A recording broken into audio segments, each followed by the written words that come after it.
안녕하세요. 국회 입법데이트의 임윤선입니다. 지난해 문화기본법이 제정 공포되었습니다.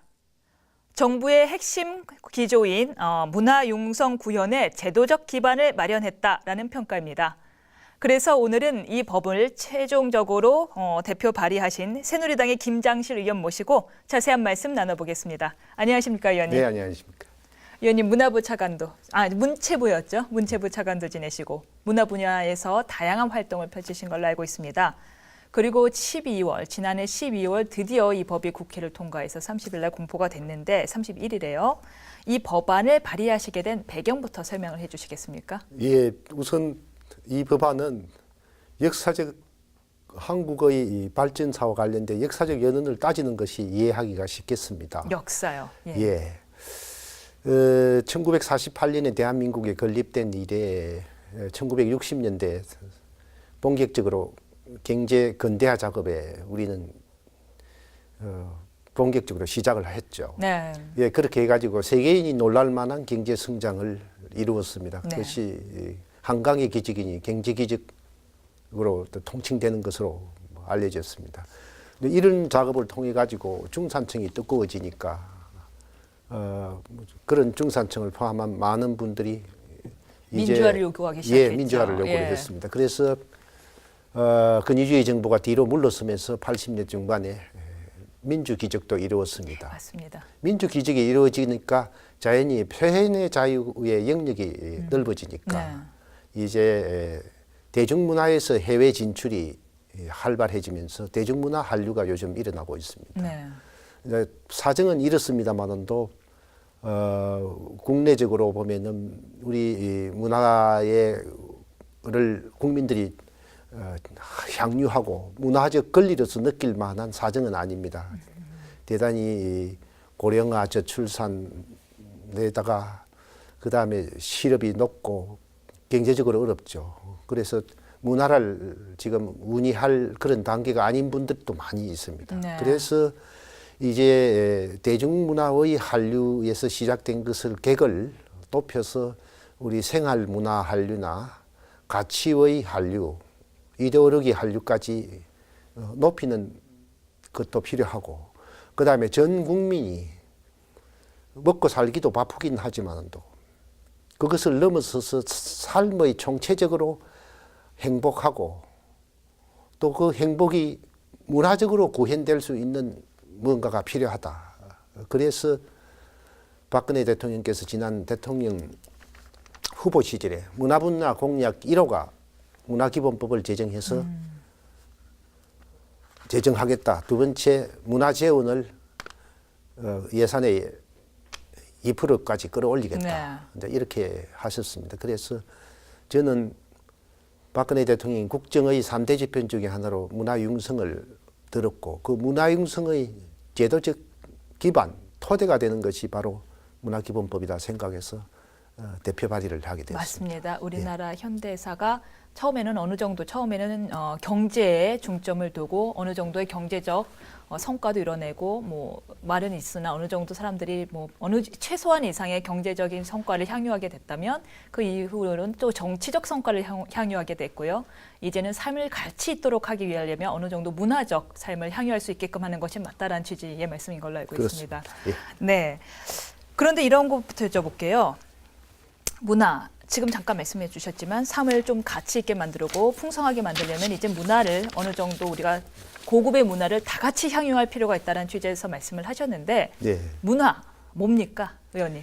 예, 대단히 어려운 정의이긴 합니다만도 대체로 가장 쉬운 것은 문화예술로서 시작이 되긴 합니다만 우리의 삶이 문화예술과 그에 관련된 가치, 생활, 간섭, 이 모든 것을 총칭하는 게 문화라고 볼 수 있습니다. 소위 way of life라는 영어로 표현된다면 삶의 총체적 모습, 이것이 문화입니다.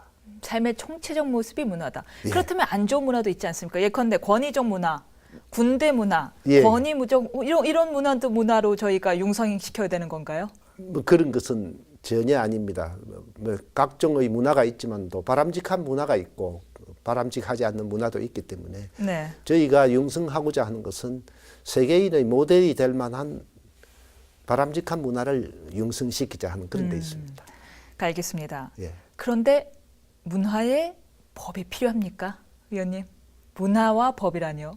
문화의 법 이게 어떤 관련이 있는 겁니까? 예, 문화라는 것이 자연적으로 생겨나는 것도 있지만은도 문화를 국가나 지방자치단체를 포함한 기관에서 제도적으로 융성시켜야 될 의무가 있습니다. 그렇지 않으면 문화가 발전하지 않죠. 마치 경제가 저절로 일어나는 것이 아니듯이 그렇게 하려면은 그 제도적인 기반인 법이 필요합니다. 네. 지금까지 문화 관련해서는 문화예술진흥법이나 문화예술교육법, 문화산업진흥법 같은 이런 개별 분야에 대한 법은 있었습니다만도 국민의 문화적 권리를 총체적으로 규정하고 이를 융성시킬 수 있는 기본법이 없었습니다. 네. 대단히 때 늦었지만도 이 법을 제정을 해서 그 기본법을 만드는 것이 필요하다 그렇게 생각을 했습니다. 그래서 이 법을 통해서 예. 문화권이라는 새로운 개념이 나타났는데 예. 바로 그런데 이제 예. 하나 더 부연시켜서 말씀드릴 네. 것은 문화와 관련돼서는 그냥 헌법상 권리가 명시적으로는 드러나 있지 않습니다만 없죠. 또 예, 헌법적 가치로서 규정되어 있었던 것을 이번에 기본법에 담았습니다. 네. 우리 헌법 10조는 국민 모두의 행복 추구권을 담고 있고 11조는 문화적 생활의 모든 영역에서 차별받지 않을 권리, 즉 평등권을 평등권을, 규정하고 예. 있으며 34조는 모든 국민이 인간다운 생활을 할 권리가 규정되어 있습니다. 이런 부분을 사람이 인간다운 생활을 한다는 것, 그 다음에 행복을 추구한다는 것은 물질적으로 풍요한 것도 필요합니다. 그러나 정신적으로 안온하고 행복하다는 느낌이 들어야 됩니다. 그것은 문화로 채워져야 되는 겁니다. 그래서 맞습니다. 헌법상의 이런 권리를 네. 문화기본법을 통해서 이제 본격적으로 뒷받침하는 단계에 접어들었다 하는 걸 들 수 있습니다. 이것은 지난 60년대 이래로 한국 사회가 꾸준하게 국민 행복을 위해서 노력해온 그것의 거의 종착역에 도달했다 하는 거 보시면 됩니다. 그러면은 이 문화기본법에 규정되어 있는 문화권이라 함은 문화를 다 같이 평등하게 그렇습니다. 행복을 추구하기 위해서 향유할 수 있는 어떤 권리라고 의미하면 될까요? 뭐 그냥 의의적으로 네. 규정을 해보면 모든 국민이 성별이나 종교, 사회적 신분 이런 경제적 지위 이런 게 관계없이 문화적인 포용과 활동에서 차별받지 않고 자유롭게 문화를 창조하고 문화 활동에 참여하면서 문화를 향유할 수 있는 권리라 이렇게 표현할 수 있겠습니다. 의원님 생각하시기에 문화 격차가 예. 가장 많이 벌어지는 곳이 어디라고 생각하십니까? 문화 격차는 경제적인 능력의 예. 차이에서 문화 격차가 많이 발생하는 벌어지고 게 하나가 있고 서울과 지방 간의 예, 문화 격차가 예. 심각하지 않습니까? 그렇습니다. 그 다음에 문화 시설이 제대로 되어 있는 곳과 문화적인 프로그램이 제대로 되어 있는 곳과 그렇지 못한 그 사이에 극명한 차이가 있게 됩니다. 그렇죠. 예, 같은 서울이라도 예컨대 문화시설이 잘 되어 있는 강남권에서는 비교적 접근이 쉽습니다만도 강북권은 약간 또 차이가 있고 네. 또 경제적으로 여유가 있는 분들은 문화생활을 깊이 향유를 할 수 있습니다만 여유가 없는 분들은 사실 같은 서울에 살더라도 1년에 영화 한 편 제대로 못 보는 맞습니다. 시기입니다. 뭐 경제적 여유 차이도 있고 또 예. 지방과 서울 간의 차이도 굉장히 예. 큰 걸로 알고 있는데 예. 이번 기본법을 봤더니 국가와 지방자치단체의 책무 중 하나로 예. 환경영향평가가 아니라 예. 문화영향평가를 도입하도록 했더라고요. 예. 이 문화영향평가란 것이 뭡니까? 예, 문화영향평가라는 것은 국민의 문화적 권리를 보장하기 위한 제도적 장치입니다. 그래서 각종 그 시책을 펼 때에 문화 네. 관련 시책을 펼 때에 그것이 국민의 문화권을 제대로 신장하는 데 도움이 되는가 그렇지 않는가를 평가를 해가지고 신장적인 방향으로 유도하는 그런 평가입니다. 그럼 환경영향평가처럼 이것이 국민들의 문화에 오히려 해악을 끼치겠다라고 한다면은 사업이 중단될 수 있는 건가요? 예, 그 부분에 네. 대해서는 환경영향평가는 사업을 중단하는 식으로 이제 규제적인 성격이 강합니다. 그러나 이것은 국민적 문화적 삶에 해악이 끼치지니까 어떻게 하겠습니까 하는 규범적 성격입니다. 그래서 사업주들이 내가 이것으로 인해서 우리 조상 대대로 받아왔던 문화재를 영향이 안 좋고 새로 무슨 사업을 네. 할 때 주변 사업장 근처에 있는 문화재가 굉장히 부정적인 영향을 받거나 네. 또 우리가 수천 년 갖고 왔던 자연 경관이 한없이 부서져 가지고 네. 이게 문화권 생활에 안 좋다.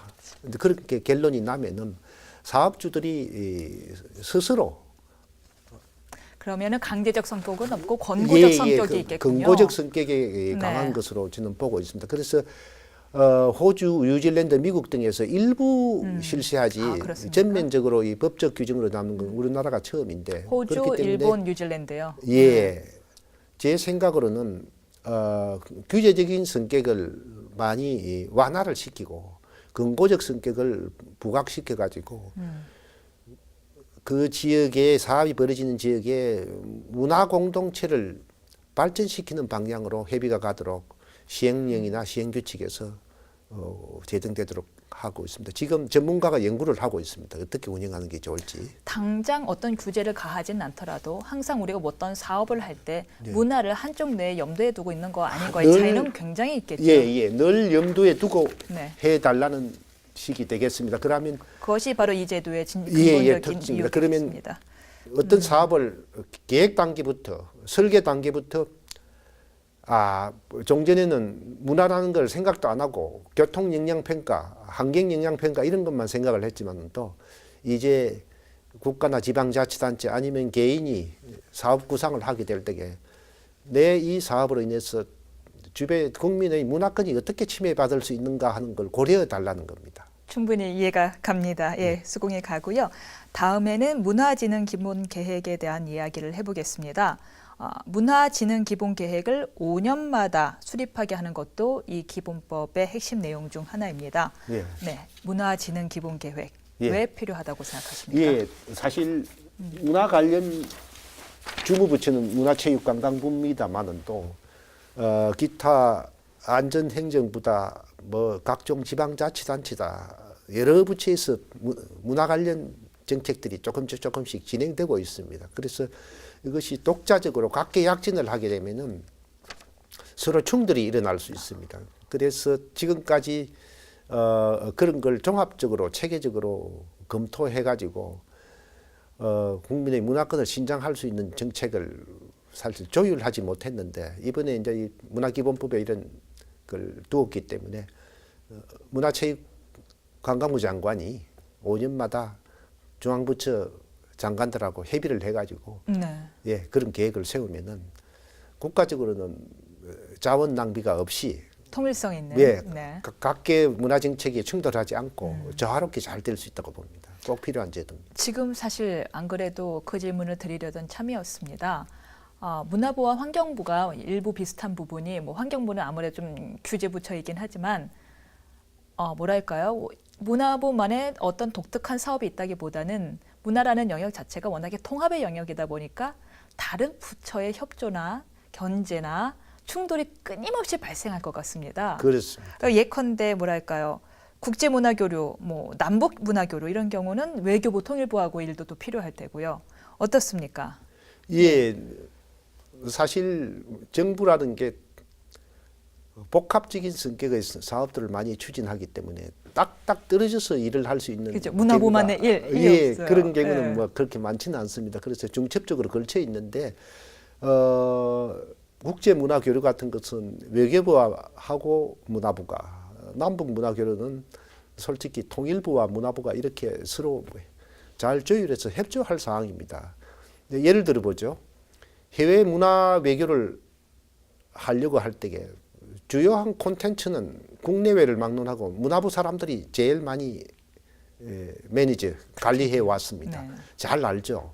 그럼 주요한 사업들을 예를 들어서 미국 한국 수교 150주년 사업이다.